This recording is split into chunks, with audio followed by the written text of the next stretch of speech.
Let's get straight into it. Welcome to February's edition of my reptile room tour. We've got loads of updates to go through. Where shall we start? Why don't you show your rack? Okay. No, you dick. Your Exoterra rack. Oh. That is a silly Billy.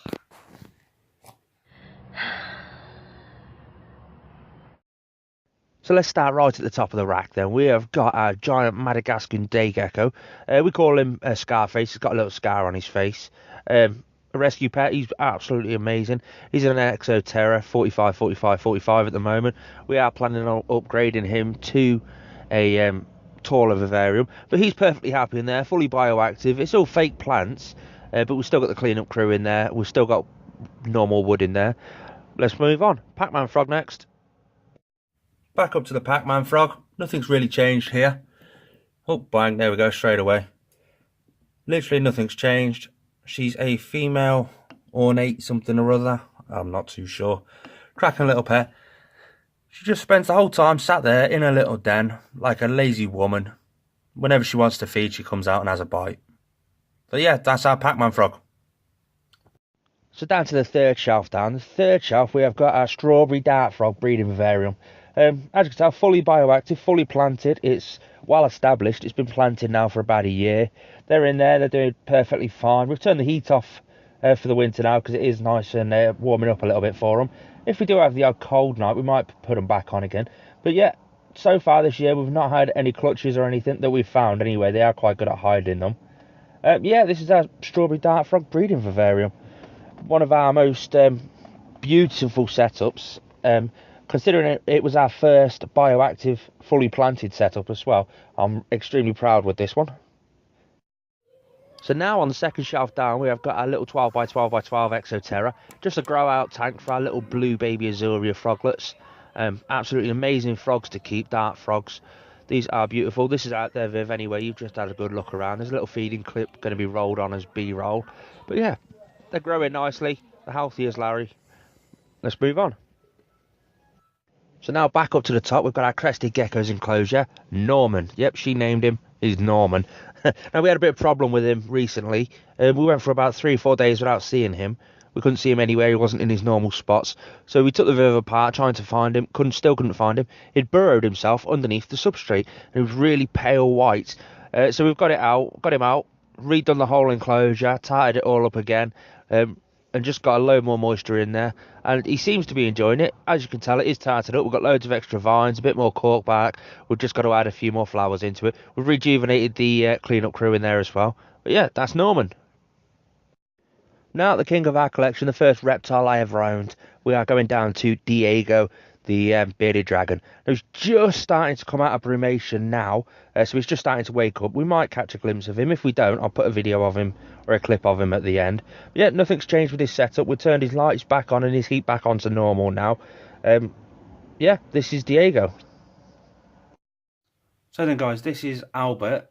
This is our new baby Bosque monitor.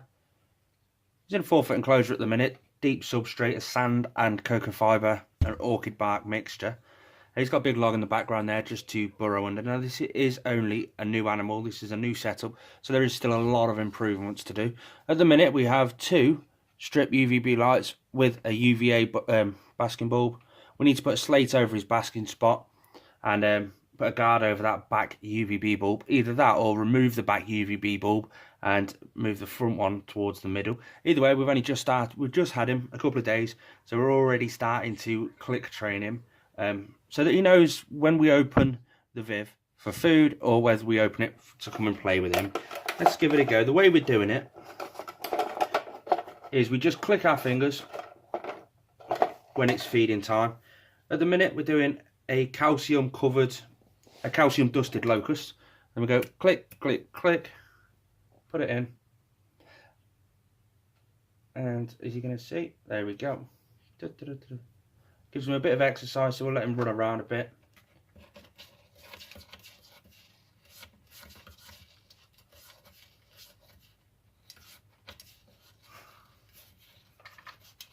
There we go. Bit of exercise for him, and he gets to have a bit of a chomp at the same time. But he knows it's feeding time because we've been clicking our fingers. Now when we go to get him out and it's not feeding time, we won't click our fingers. Eventually he'll clock onto which one's which.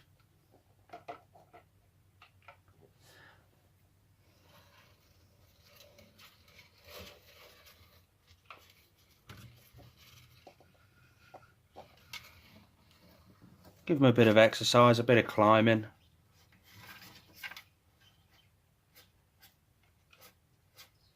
But this is a great way of getting him used to me.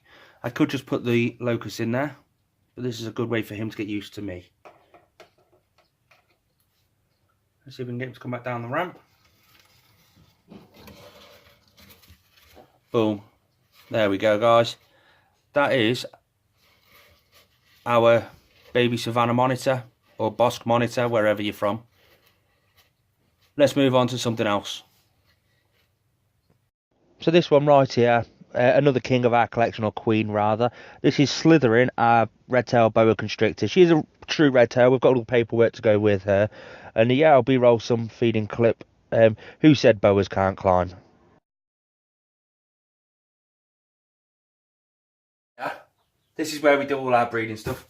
This is a bit of a lighting thing I'm trying to make. But yeah, a lot's changed up here as well. Along here, we have got Millie, the normal leopard gecko, the Pets at Home special. Mac, the super snow male breeder. That one's empty, but that's going to be for Donna. And then we'll go further down. And you got the rack down there with 3 racks in. We've got Paul the rescue, the other rescue, and Donna down there at the moment. Along here, that's our, obviously in there at the minute, we've got our various mealworm and moria worm breeding stuff going on in there. But that one there, that's full of the pupa for the darkening beetles for the moria worms. That's them things there. Yeah. Down here, that's the Madagascan hissing cockroach. I'll flip the camera. Oh, well. As you can tell, my little trick does stop them from getting out.